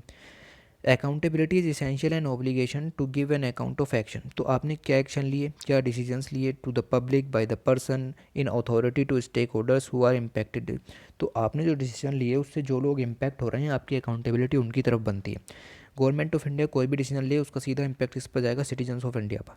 तो गवर्नमेंट को जवाब देना पड़ेगा कि हमने डिसीजन लिया है, आपको इस तरीके से इम्पैक्ट करेगा और इससे बहुत अच्छे अच्छे काम होंगे। While on one hand it is necessary transparently decision. तो इससे डिसीजन मेकिंग में ट्रांसपेरेंसी आती है। Accurate and reliable information data is maintain by the government agencies available to public domain. अब डाटा को भी मेंटेन करना बहुत ज़रूरी होता है पब्लिक डोमेन में। आरटीआई के थ्रू डाटा जो है नीचे लाया जाता है, ठीक है। In absence of information and facts. तो अगर आप जो सिटीजन्स को इन्फॉर्मेशन नहीं दोगे या फैक्ट्स नहीं दोगे तो उनके माइंड में यही लगेगा कि जो सिटीज़न कुड बी अप्रिशिएटेड और could be responsible to impose for act of formation. तो उनको यही लगेगा कि भाई जो पावर है उसका गलत इस्तेमाल यहाँ पर हो रहा है, ठीक है। जैसे अभी पीएम केयर फंड आरटीआई के केस में हुआ। The government functionaries are expected to take decisions within the administrative framework provided for the same in the form of general financial rules। तो जनरल फाइनेंशियल रूल्स के अंदर ही आपको इस तरह के डिसीजन लेने हैं। Delegation of financial power rules, ठीक है। तो यहाँ पर बहुत सारे रूल्स बने हुए हैं जिनके हिसाब से डिसीजन लेने होते हैं। Account to really effective it also needs to ensure that the framework itself. देखिए ठीक है, अब इसके अंदर इतना ज़्यादा घुसने की भी ज़रूरत नहीं है, ओके। बेसिक चीज़ें आपको पता चल गई। तो यहाँ पर RTI 2004 की बात हुई है कि ट्रांसपेरेंसी लाने के लिए यूज़ हुआ था, decision making in government as well as access of information, ठीक है। Similarly digitisation of various civil services भी यहाँ पर हुआ। फिर सिविल जो होता है कि आपने ऐप चलाया, उमंग ऐप, उसके अंदर आप सारी सर्विसेज की जानकारी दे रहे हैं। फिर एक सिटीज़न चार्टर होता है, उसके अंदर दिखाना होता है कि हम कौन कौन सी सर्विसेज यहाँ पर लॉन्च कर रहे हैं, ठीक है। For example citizens charter of the CBDT ये प्रोवाइड करता है कि हम कौन कौन सी सर्विसेज प्रोवाइड करते हैं, जैसे इशू ऑफ रिफ़ंड का, रेड्रेसल ग्रीवियंस मैकेनिज़्म का यहाँ पर बताया जाता है। देखिए बजट में बताया गया कि हम टैक्स पेयर चार्टर लाएंगे, तो टैक्स पेयर चार्टर के अंदर अलग से ट्रांसपेरेंसी आएगी, उसके अंदर लिखा हुआ होगा कि कौन कौन सी चीज़ें हैं जो सर्विसेज प्रोवाइड करते हैं tax companies, income tax department कौन कौन सी सर्विस प्रोवाइड करता है, और एक पब्लिक ग्रीवियंस सिस्टम भी वहाँ पर इम्प्लीमेंट होगा। तो ये सिटीजन चार्टर के बारे में था। फिर ये इंस्टीट्यूशनल मैकेनिज़्म आ जाता है यहाँ पर। Stance of the strong and independent accountability, तो ये नेसेसरी है। आपको इतना तो पता चल गया कि ये गुड गवर्नेंस के लिए ज़रूरी है। उसके लिए हमारे पास कुछ कॉन्स्टिट्यूशनल प्रोविजंस हैं, लेजिस्लेटिव फ्रेमवर्क्स हैं और एडमिनिस्ट्रेटिव अरेंजमेंट्स हैं। मैंने आपको बताया कि एक्सटर्नल जहाँ पर भी आ जाए अकाउंटेबिलिटी, उसका मतलब लेंगे आप इलेक्शन से, और जहाँ पर भी इंटरनल अकाउंटेबिलिटी आ जाए उसका मतलब होगा चेक्स एंड बैलेंसेस से। तो कॉन्स्टिट्यूशन फ्रेमर्स ने इनको अलग किया, लेजिस्लेटिव को, जुडिशरी को, एग्जीक्यूटिव को, लेकिन चेक्स एंड बैलेंसेस के लिए भी उन्होंने कुछ जो चीज़ें हैं वो लगाई हैं, जैसे CAG, election commission, vigilance commission, ठीक है। तो आप समझ गए होंगे कि जो ये लेजिस्लेचर, जुडिशरी और एग्जीक्यूटिव हैं, इनके बीच में गैप तो है ही, लेकिन साथ ही हमने इनकी अकाउंटेबिलिटी को, इनकी चेक्स एंड बैलेंसेस के लिए कैग, इलेक्शन कमीशन और विजिलेंस कमीशन का रोल यहाँ पर रखा हुआ है। देखिए बजट पास होता है पार्लियामेंट के द्वारा, स्कीम इम्प्लीमेंट होती है डिपार्टमेंट के द्वारा, फिर जो कैग है वो उनकी रिपोर्ट को चेक करता है, कैग उनको ऑडिट करता है, उसको सबमिट करता है पार्लियामेंट के अंदर, फिर वो अगले बजट में चीज़ें सही से चलती हैं। तो ये होता है फाइनेंशियल अकाउंटेबिलिटी। तो देखिए यहाँ पर कैग का रोल यहाँ पर बताया गया है। देखिए और भी हमारे पास हैं, जैसे सेबी है, तो स्टॉक मार्केट में ये देखती है, तराई है, फिर ये इलेक्ट्रिसिटी से क्षेत्र में देखती है, CRC है, कैग है, इलेक्शन कमीशन है, ये सब रेस्पॉन्सिबल गवर्नमेंट को एक तैयार करते हैं। ओके देखिए फाइनेंशियल अकाउंटेबिलिटी के बारे में बताया गया। देखिए आप मैगज़ीन डाउनलोड कीजिएगा नीचे से, और उसमें ये सब कैग के बारे में बताया गया है कि कैग जो है इंडिया का, वो आर्टिकल 148 के अंतर्गत है। क्या क्या कैग के काम होते हैं वो सब आपने इन द आपकी जो लक्ष्मीकांत की बुक है उसके अंदर भी पढ़ा होगा। अब ये देखिए कैग का जो रोल है वो सिर्फ फाइनेंशियल ऑडिट पर भी नहीं है, ये कंप्लाइंस ऑडिट भी देखता है, परफॉर्मेंस ऑडिट भी देखता है, द रूल्स को भी चेक करता है, रेगुलेशंस को भी चेक करता है, परफॉर्मेंस ऑडिट है, इंडिपेंडेंट असेसमेंट लाता है। ठीक, तो ये कैग के रोल्स हैं। कैग के रोल्स आपने पहले भी पढ़े हुए होंगे, और अगर आपने नहीं भी पढ़े हैं तो आप नीचे से मैगजीन डाउनलोड कर सकते हैं, वहाँ से आप देखते हैं। CAG of India is an independent institution, ठीक है।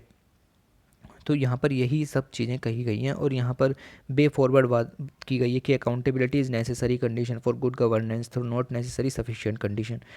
ओके, तो ये कोई हार्ड एंड फास्ट नहीं है कि आपको जो पढ़ करके समझ में नहीं आएगा। There is also a need to sensitise the functionaries toward their responsible and duties in contest of accountability framework for better transparency. Citizens charter लाना पड़ेगा, स्टैंडर्ड ऑपरेटिंग प्रोसीजर्स लाने पड़ेंगे परफॉर्मेंस ऑफ ए जॉब को improve करने के लिए, जिससे कि आएगी ट्रांसपेरेंसी और accountability in the government sector, और लोगों के प्रति उनकी अकाउंटेबिलिटी बढ़ेगी। देखिए ठीक है, अब आपको क्या टास्क दिया गया है कि आप कैग के बारे में पूरा यहाँ से पढ़ेंगे, और PDF को मस्ट डाउनलोड करना ज़रूरी है। नीचे जाइएगा, डाउनलोड कीजिए, पढ़िए, ठीक है। ये करप्शन के ऊपर आर्टिकल है, तो इस चीज़ को अंदर ही दिया हुआ है, और उसको पढ़ते हैं कि जो करप्शन है वो क्या होता है और किस तरीके से इस चीज़ को कम किया जा सकता है। देखिए ये इंट्रोडक्शन है। इंडिया एक रिच कंट्री है that has manage to keep its people poor. तो ये बात कही थी नैनी पलखाविला ने, ठीक है। पलखाविला जी ने ये बात कही थी। इन्होंने कहा था कि इंडिया एक रिच कंट्री है जिसके अंदर बहुत सारे पुअर पीपल हैं, और वो पुअर पीपल को मैनेज करती है। ये बहुत ही कंट्रोवर्शियल डायलॉग इन्होंने दिया था। उसके बाद कई जगह जो है डिस्कशंस वगैरह भी हुए, तो लेकिन इन्होंने जो बात कही वो बिल्कुल सही थी। His statement seems to hold good even today despite many achievements in Indian economy front. The main reason is the sad state of affairs, corruption, ठीक है। तो करप्शन को टैकल नहीं, देखो ये जो इन्होंने बात कही है करप्शन को लेकर के कही, और जो भी इनके बारे में गलत कहा गया वो गलत था। इनका जो ये था सेंटेंस, ये बिल्कुल सही था, ठीक है। और समझने की चीज़ थी, corruption in India is rampart, तो बहुत ज़्यादा करप्शन यहाँ पर है because of the various reasons, बहुत सारे रीजंस हैं उसके। तो हम सीधे चलते हैं करप्शन की डेफिनेशन के ऊपर। तो फोर्थ रिपोर्ट जो सेकंड ARC है वहाँ पर जो जिसका नाम है ethics in governance, corruption is an important manifestation, ठीक है, of the failure of the ethics and the value system of the. अगर आपकी जो कंट्री है उसमें करप्शन प्रीवेलेंट करता है तो वहाँ पर एथिक्स की कोई ज़रूरत नहीं है और वहाँ की वैल्यू सोसाइटी की ख़त्म हो जाती है, वहाँ कोई काम नहीं रह जाता। Corruption is commonly defined as misuse of public office for private gain. Very very important definition. Corruption क्या है? पब्लिक गेन, आप पब्लिक ऑफिस में बैठ करके आप प्राइवेट गेन कर रहे हैं, जैसे रिश्वत लेना आपका प्राइवेट गेन हो गया। पब्लिक सेक्टर ने बात नहीं कही है कि आप रिश्वत लेंगे, लेकिन आप ले रहे हैं तो आप प्राइवेट गेन कर रहे हैं, ठीक है। पॉलिटिकल करप्शन अलग होता है जो फंडिंग वगैरह का होता है। Public expenditure of enormous proportions in emerging democracy of high poverty, illiteracy, poor public health and lack of infrastructure. तो ये सारी प्रॉब्लम्स हैं जो करप्शन को जो है इंसाइट करती हैं कि आप करप्शन कीजिए, जैसे कि फाइट इलिटरेसी है, पुअर पब्लिक हेल्थ है, लैक ऑफ इंफ्रास्ट्रक्चर है। The failure of executive machinery in ensuring good quality public administration in mainly because of the feudal approach. तो ये एक बुक रिलीज हुई, इसमें इन्होंने बताया, ये यहाँ पर इन्होंने इसके बारे में बताया कि जो करप्शन है वो किस तरीके से कंट्री को हार्म करता है। इन्होंने न्यू दिल्ली का एग्जाम्पल लिया, ओके।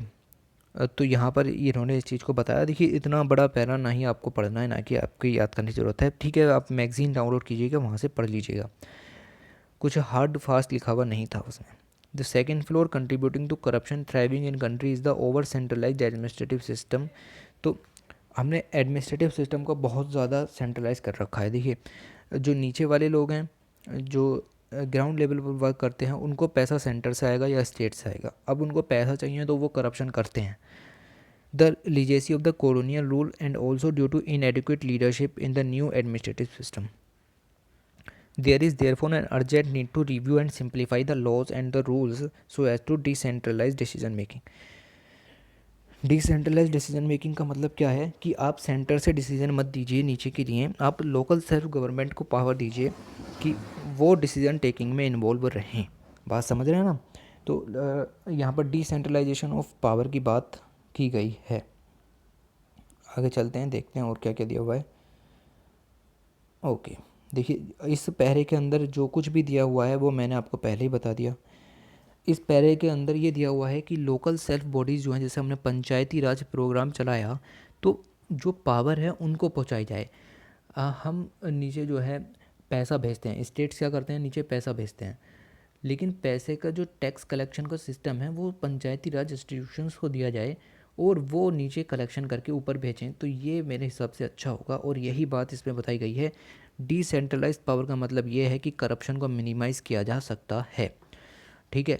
ऐसा जो केस है वो यूरोप में भी चलता है, मिडिल ईस्ट में भी इसी तरह की चीज़ें चलती हैं। वहाँ पर प्रोटेस्ट हुए थे lack of performance in public administration को लेकर के, उसके बाद ये डिसीजंस लिए गए। पीपल ऑफ गवर्नमेंट ने साथ मिल करके ये सब चीज़ें की। यहाँ पर तमिलनाडु की केस स्टडी दी हुई है।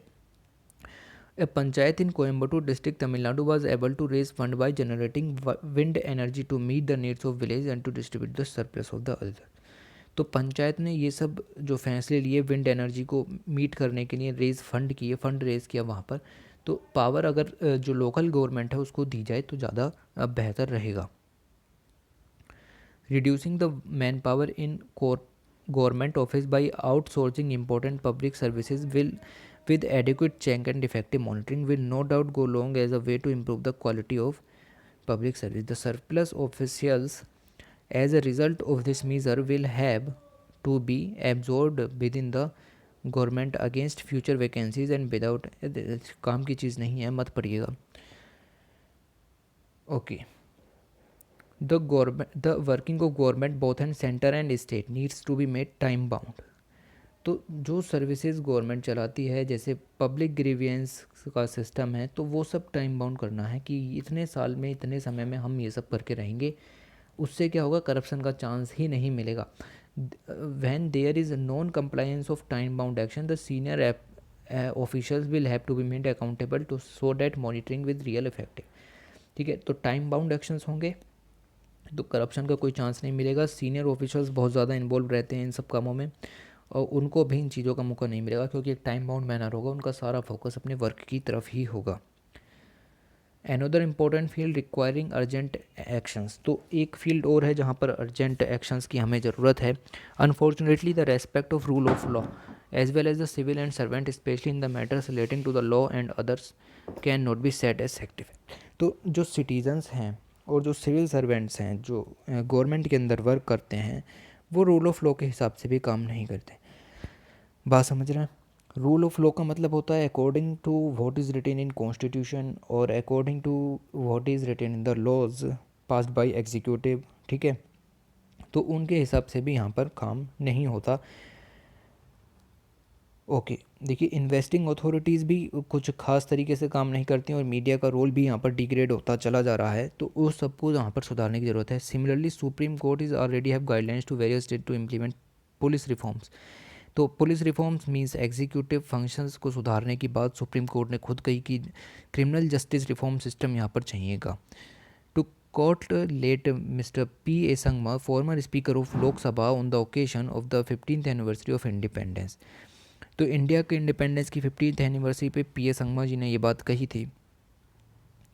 बात क्या थी? We have a highly flawed system of management of administration. तो हमारे पास एडमिनिस्ट्रेशन का सिस्टम बिल्कुल भी सही नहीं है, ये बात इन्होंने खुद कही। In a highly politicized administration, तो एडमिनिस्ट्रेशन का बहुत ज़्यादा पॉलिटिसाइजेशन हो रहा है। ठीक है, away from the people our administration including the police reforms. तो पुलिस रिफॉर्म से लेकर के सब कुछ बहुत ज़्यादा ज़रूरी है। The civil servants which is neutral, जो सिविल सर्वेंट्स हैं जिन्हें ये कहा जाता है कि आपको न्यूट्रल रहना है, किसी पॉलिटिकल पार्टी की तरफ को नहीं झुकना है, वो खासकर ज़्यादा ही पॉलिटिकल जो पार्टीज़ की तरफ है वहाँ जो है झुके हुए रहते हैं। द एडमिनिस्ट्रेशन शुड बी डीपोलिटाइज, तो एडमिनिस्ट्रेशन को डीपोलिटाइज करने की ज़रूरत है, वहाँ पर पॉलिटिसाइजेशन का कोई चक्कर नहीं होना चाहिए और रूल ऑफ लॉ के हिसाब से काम होना चाहिए। Ultimately our fight against corruption in civil services can succeed only if we have the right person in the right position. तो सिंपल सी बात है, right person in the right position होगा तो काम हो सकता है। तो ये आर्टिकल आपका करप्शन के ऊपर था। देखिए ये बहुत ही डिटेल में आर्टिकल लिखे हुए हैं, आपको ये चीज़ें पढ़नी तो पड़ेंगी, लेकिन मैंने आपको इसमें बहुत कुछ ऐसा समझा दिया, अगर आप नहीं भी पढ़ेंगे तो भी काम चल जाएगा। ठीक है, आपको पॉइंट्स क्लियर होने चाहिए कि पंचायती राज सिस्टम क्यों लाया गया, उसका जो काम है वो बताइए। देखिए इस तरह की कोट्स आप लिख सकते हैं, यहाँ पर क्लियर हो चुकी है। अगले आर्टिकल की तरफ बढ़ते हैं। अगला आर्टिकल है पब्लिक फंडिंग ऑफ इलेक्शंस। देखिए बहुत ज़्यादा ज़रूरी है, पैसा किधर से आता है किधर चला जाता है किसी को नहीं पता चलता। ठीक है, तो यहाँ पर उसी चीज़ की बात होगी। अब आपको इस आर्टिकल के अंदर मैं क्या नहीं पढ़ाऊँगा, मैं नहीं पढ़ाऊँगा इलेक्शन कमीशन ऑफ इंडिया के बारे में कुछ भी, वो आप लक्ष्मीकांत की बुक से खुद पढ़िएगा या फिर इसकी PDF से खुद पढ़िएगा। ठीक है, हम यहाँ पर क्या पढ़ेंगे, इंपॉर्टेंट पॉइंट्स जो कि दिए हुए हैं। इंडिया इंडिपेंडेंस बना 1947 में, फिर रिपब्लिक बना। ठीक है, it was famously said bye Abraham Lincoln ने फिर ये बात कही, डेमोक्रेसी की नहीं of the people for the people and by the people. कोई डाउट नहीं है कि हमारा जो देश है वो इन जो प्रिंसिपल्स हैं उनको लेकर के चला है, लेकिन कुछ एनालिसिस वगैरह ऐसी हुई हैं जहाँ पर पता चला है कि बहुत ज़्यादा गड़बड़ भी हुई हैं। इलेक्शंस के नाम पर जो इथिकल एंड इंटीग्रिटी का सब्जेक्ट है उसको बिल्कुल ही इग्नोर किया जाता है। इंडिया बिकम अ रिपब्लिक, और हमने यूज़ किया कि हम एडल्ट फ्रेंचाइज करेंगे, जो 18 से ऊपर के लोग हैं उनको मेन स्ट्रीम में लाएंगे और सभी का वोट अपने आप में ज़रूरी होगा, तो यूनिवर्सल एडल्ट फ्रेंचाइज हमने यहाँ लिया। विद जबकि हमारी जो कंट्री थी वो 85% इलिटरेट थी और जो फीमेल लिटरेसी रेट था वो 7.5% था, उसके बावजूद हमने एडल्ट फ्रेंचाइज लिया क्योंकि जो पॉलिसी मेकर्स थे, जो लीडर्स थे जिन्होंने ये बनाया, उनको विश्वास था कि एक ऑर्डिनरी मैन एंड वुमेन भी बहुत कुछ कर सकता है अपने देश के लिए, सिस्टम के लिए। ये उनका फेथ था जिसकी वजह से उन्होंने इस चीज़ को यहाँ पर लिया। That faith has been amply repaid and the country has remained wedded to democracy over this trial and contribution. देखिए फेमाइंस आए, फ्लड्स आए, वॉर्स आए, इकोनॉमिक डिप्रीवेशन हुआ, कम्युनल राइट्स आए, फिर लेफ्टिस्ट एक्सट्रीमिज़म हुआ, फिर इकोनॉमिक रेवोल्यूशंस भी आए, उसके बावजूद भी डेमोक्रेसी सस्टेन रही।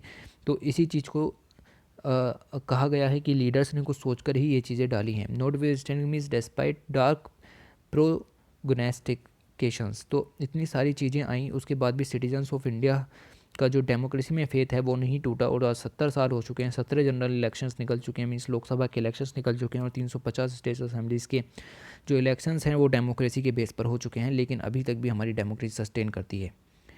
ओके, हाउएवर ये कोई स्मूथ राइड नहीं थी कि डेमोक्रेसी ऐसे ही चलते हुए आ गई 70 सालों से।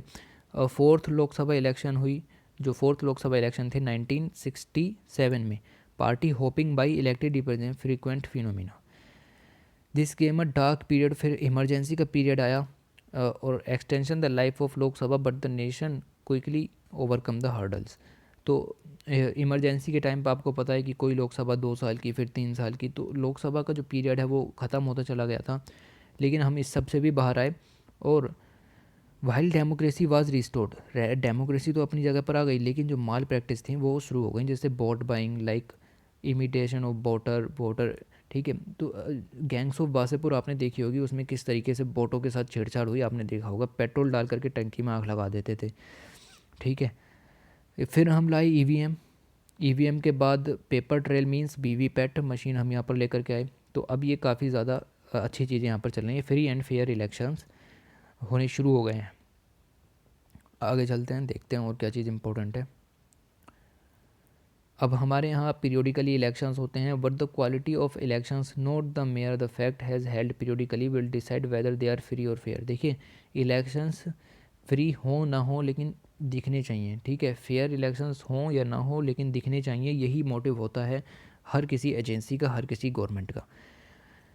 Over the years election commission का रोल यहाँ पर बताया गया, has done A commendable job, इन्होंने बहुत अच्छा काम किया। इलेक्टोरल रोल्स है, increase the number of polling stations बढ़ाए गए, उसके बाद प्रोटोकॉल्स वगैरह सिक्योरिटी प्रोटोकॉल्स इंप्रूव किए गए। फिर वीवीपैट और ईवीएम की भी यहाँ पर बात हुई, बूथ कैप्चरिंग को रोका गया, वोट स्टफिंग को रोका गया, स्ट्रिक्ट इम्प्लीमेंटेशन हुए, कोड ऑफ कंडक्ट यहाँ पर लॉन्च की जाती है। तो ये सब सिक्योरिटी मेजर्स हैं। उसके बाद दो मेन फोकस हैं, वो हैं क्रिमिनलाइजेशन ऑफ पॉलिटिक्स, इसको ख़त्म करना है पहले तो, कि पॉलिटिक्स का क्रिमिनलाइजेशन क्या होता है, और रन अवे इलेक्शन और इलेक्शन एक्सपेंडिचर को भी कंट्रोल करना है। तो ये दो जो इशू हैं ये अभी इलेक्शन कमीशन ऑफ इंडिया के सामने बाकी हैं, इनको सोल्व करने के लिए बहुत ज़्यादा चीज़ों की ज़रूरत है। तो हम सीधे इन्हीं दो मुद्दों पर चलते हैं। देखिए, 2009 में इलेक्शन हुए, 2014 में इलेक्शन हुए, 2019 में इलेक्शन हुए। उसमें देखिए 2019 में 43% जो एमपीज़ वगैरह हैं उनके खिलाफ क्रिमिनल केस चले हुए थे, और जो 29% हैं उनके खिलाफ सीरियस क्रिमिनल केसेस थे, उसके बावजूद भी वे चुनाव लड़े। तो ये होता है क्रिमिनलाइजेशन ऑफ पॉलिटिक्स। आप देखिए, पहले 14% थे, फिर 21%, तो आप ज़्यादा से ज़्यादा जो क्रिमिनल्स हैं उनको पॉलिटिकल की जो लाइन है उसमें लेकर के आ रहे हैं, यानी कि ये होता है क्रिमिनलाइजेशन ऑफ पॉलिटिक्स। इस चीज़ को हमें ख़त्म करना है, जो क्रिमिनल है उसको पॉलिटिक्स के अंदर कोई जगह नहीं है। सुप्रीम कोर्ट ने अभी अभी डिसीजन दिया जुलाई में कि जितनी भी पार्टीज़ हैं सबको अपने जो एमपीज़ हैं उनका बैकग्राउंड अपनी वेबसाइट पर अपलोड करना है, ताकि सिटीजन ऑफ इंडिया जो है देख सकें कि कौन किस तरह की हरकत है और हमें किसको चुनना है। तो election law prescribes beginning limit the expenditure, तो एक्सपेंडिचर लिमिट भी है यहाँ पर अपने देश में, जो आप एक कैंपेन में खर्च कर सकते हैं। द अवॉर्ड लॉडेबल ऑब्जेक्टिव में level playing field so that good candidate do not suffer, तो गुड कैंडिडेट्स कोई सफ़र ना कर पाएँ, इसके लिए हमने एक एक्सपेंडिचर लिमिट यहाँ पर लगाई हुई है कि आप इससे ज़्यादा किसी इलेक्शन में खर्च नहीं कर सकते। While there is a ceiling, यहाँ पर एक सीलिंग है कि आप इतने से ज़्यादा खर्च नहीं कर सकते, लेकिन there is none on the party. देखिए, यहाँ पर इंडिविजुअल के ऊपर एक सीलिंग है, कैंडिडेट्स एक्सपेंडिचर, लेकिन पार्टी के ऊपर कोई सीलिंग नहीं है, वो कितना भी खर्च कर सकती है। But more serious than this convenient loophole the sheer audacity of the contestant is finding ways. तो जो उम्मीदवार हैं वो कोई ना कोई रास्ता निकाल ही लेते हैं कि अगर आपने सीलिंग लगाई है तो हम भी कुछ ना कुछ करेंगे। Over time the tactics have also been changing, और जो उनकी तकनीकें हैं पैसा इधर से उधर करने की इलेक्शन में, वो भी अब बदलती चली जा रही हैं। जैसे पेड न्यूज़, फेसबुक का केस चल रहा है अभी, ठीक है, कह रहे हैं कि फेसबुक ने बीजेपी का साथ दिया इलेक्शंस में। तो ये सब क्या है, आप पैसे को इधर ना यूज़ करके आप इधर कर रहे हैं, एडवर्टाइजमेंट प्रोग्राम्स लाइक फेसबुक, ठीक है। तो ईसीआई को इन सबको कर्व करना होगा, एक्सेसिव एक्सपेंडिचर को कम करने के लिए बहुत कुछ लॉन्च भी किया गया है, और अब जो नई टैक्टिक्स आ रही हैं उनको भी कंट्रोल करना होगा। ओके, देखिए क्या क्या तकनीक यहाँ पर ली गई हैं। वीडियोग्राफर जाता है अब एक साथ में, जो मेजर कैंपेन्स होते हैं कि गवर्नमेंट पॉलिटिकल पार्टीज़ कोई पैसा तो खर्च नहीं कर रहे हैं, तो वीडियोग्राफर वहाँ पर उसकी रिकॉर्डिंग करता है। फिर हमने रजिस्टर्स ऑफ एक्सपेंडिचर भी बनाए हुए हैं, उनमें लिखा हुआ होता है कि प्रत्येक पॉलिटिकल पार्टी ने कितना खर्चा किया। Okay, check the expenditure statements उसमें लिखे हुए होते हैं। Even the only candidate disqualified for the paid news, ठीक है, तो पेड न्यूज़ वाला सिस्टम भी हमने यहाँ किया हुआ है। तो हमने काफ़ी चीज़ें रखी भी हुई हैं, जैसे कि रजिस्टर ऑफ एक्सपेंडिचर बनाया हुआ है। ओके, और उसके बावजूद भी इतनी सारी चीज़ें इंडिया में चलती रहती हैं। वीडियोग्राफर भी हम भेजते हैं। Political finance issues, political finance policies have attracted widely attention in all democracies, being a sensitive issue with potential to subvert institutions.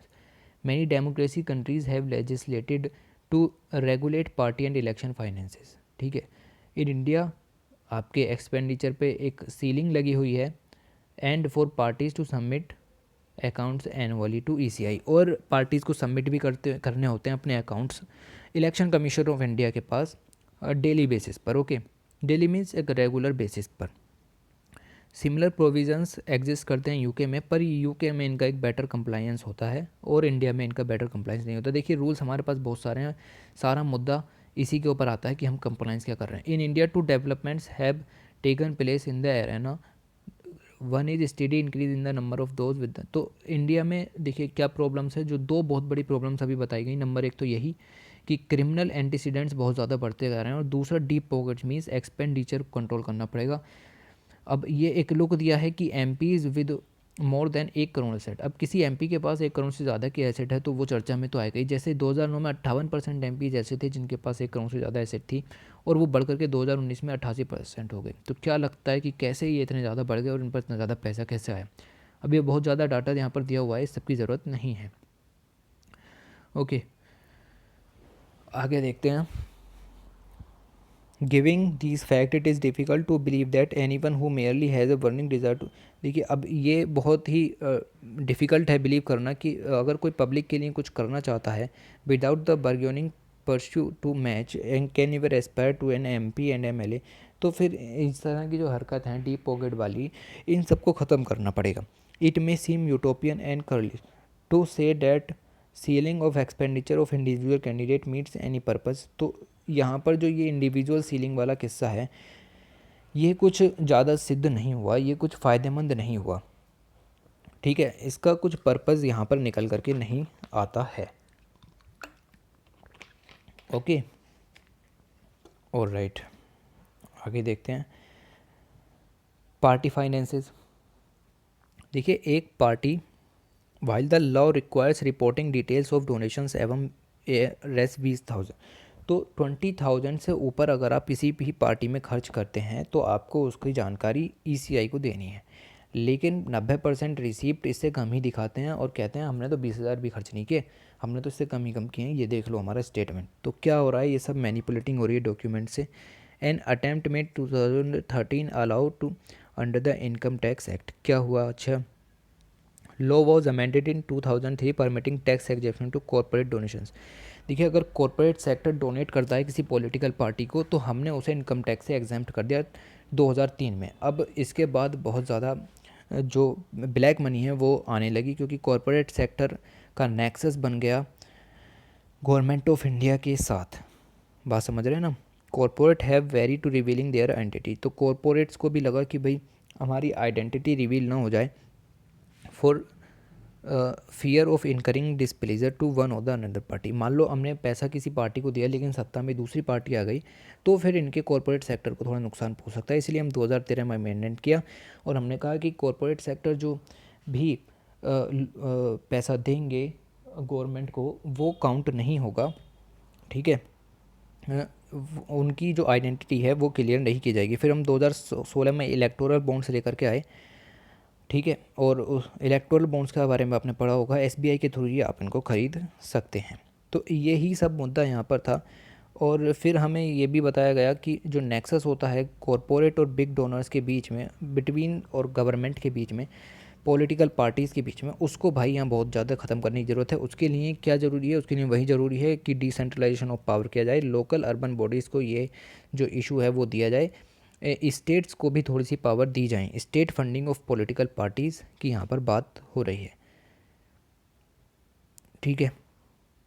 तो आवर लॉ कमीशन ने भी कहा है, have also concluded that full state funding is not feasible. तो पूरी state funding feasible नहीं है, citing issues like criminalization. तो क्रिमिनलाइजेशन बढ़ता है, lack of inner party democracy and lack of transparency in political party funds without comprehensive legislation in place covering these issue and a consensus of the political party actors to abide by its letter and spirit, the state funding will be a sheer waste of public money। तो पूरी की पूरी state funding अच्छी नहीं हो सकती, यहाँ पर लॉ कमीशन ने भी ये बात कही है। ये इसका कंक्लूज़न है, आप चाहें खुद भी पढ़ सकते हैं, ये सेल्फ एक्सप्लेनेटरी है, ठीक है। आगे चलते हैं। देखिए यहाँ पर बात हुई है information sharing of the government की, कि गवर्नमेंट को इन्फॉर्मेशन शेयर करनी चाहिए पीपल ऑफ इंडिया के साथ। तो इस आर्टिकल को मैं आपको नहीं पढ़ाने वाला हूँ, क्योंकि बहुत ही सीधी लैंग्वेज में ये आर्टिकल लिखा हुआ है और ट्रांसपेरेंसी की यहाँ पर बात हुई है। देखिए मेन मुद्दा आरटीआई का यहाँ पर डिस्कस किया गया है, आप उसके बारे में खुद ही पढ़िएगा। अब मैंने बताया आपको पीडीएफ डाउनलोड कीजिएगा और पढ़िएगा। देखिए कुछ भी इसमें हार्ड एंड फास्ट लिखा हुआ नहीं है। To fulfil its multifarious responsibilities government needs collaboration such an appropriate enable the government to deliver outputs that are desired maximum populace, ठीक है। तो कुछ भी ऐसा लिखा हुआ नहीं है। फिर हमने unified district information system of education चलाया कि उसके थ्रू हम जो इंफॉर्मेशन है उसको नहीं चलाएंगे। देखिए यहाँ पर बात आरटीआई की गई थी, ठीक है। यहाँ इंटरनेशनल लेबर ऑर्गेनाइजेशन की यानी कि लेबर डाटा सर्वे की बात की गई है, ठीक है। और क्वेरीज़ जो पूछी जाती हैं उसकी 73% तक क्लियर की जाती हैं। तो सेल्फ एक्सप्लेनेटरी यहाँ पर बहुत सारी चीज़ें दी गई हैं। फिर department of promotion and industry and internal trade हमने अभी चेंज किया इसको, ठीक है। तो वो सब यहाँ पर दिया गया है। फिर चैम्पियन ऑफ चेंज प्लेटफॉर्म हमने चलाया एस्पिरेशनल डिस्ट्रिक्ट्स के लिए, जो नीति आयोग ने इंट्रोड्यूस किया था। उसके अंदर जो डाटा है उसको कलेक्ट किया जाता है, ठीक है। Which would enable district magistrate, तो डिस्ट्रिक्ट मजिस्ट्रेट और कलेक्टर्स को ये पावर दी जाएगी डिसीजन लेने की, ठीक है। आगे चलते हैं। देखिए फिर electronic delivery of service bill भी हमने इंट्रोड्यूस किया इन द लॉकडाउन, लेकिन अभी ये बिल है तो आप इसको ना पढ़ें तो भी सही चलेगा। फिर इंडिया की रैंकिंग एक ग्लोबल एस्टेट ट्रांसपेरेंसी इंडेक्स के अंदर 34 आई है इन 2020 में। हमने real estate regulation development act 2016 लाए, फिर जीएसटी भी लाए, बेनामी ट्रांजैक्शन एक्ट लाए, आईबीसी लाए, इंसॉल्वेंसी एंड बैंक्रप्सी कोड, और उन सब में ये सब हमने सुधार किए, ठीक है। फिर तेलंगाना म्यूनिसिपल एक्ट के थ्रू भी हम बहुत सारी चीज़ें समझ सकते हैं जो कि यहाँ पर लिखी हुई हैं। फिर हमने टैक्स पेयर्स चार्टर यहाँ पर लाए। डेनमार्क और नॉर्वे का एग्जाम्पल दिया गया है कि कनाडा ने चलाया हुआ है employment and social development Canada project, तो इसके थ्रू भी हम बहुत कुछ चीज़ें सीख सकते हैं। मिनिस्ट्री ऑफ जस्टिस की यहाँ पर बात हुई है, जो विसल ब्लोअर्स होते हैं जो करप्शन को जो है सामने लाने की कोशिश करते हैं, उनके प्रोटेक्शन के लिए विसल ब्लोअर एक्ट भी यहाँ पर लाया गया है, ओके।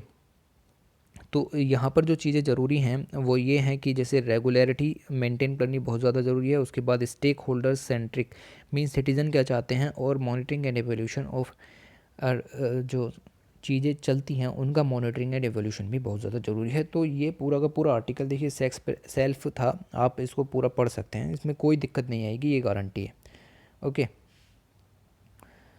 ओके।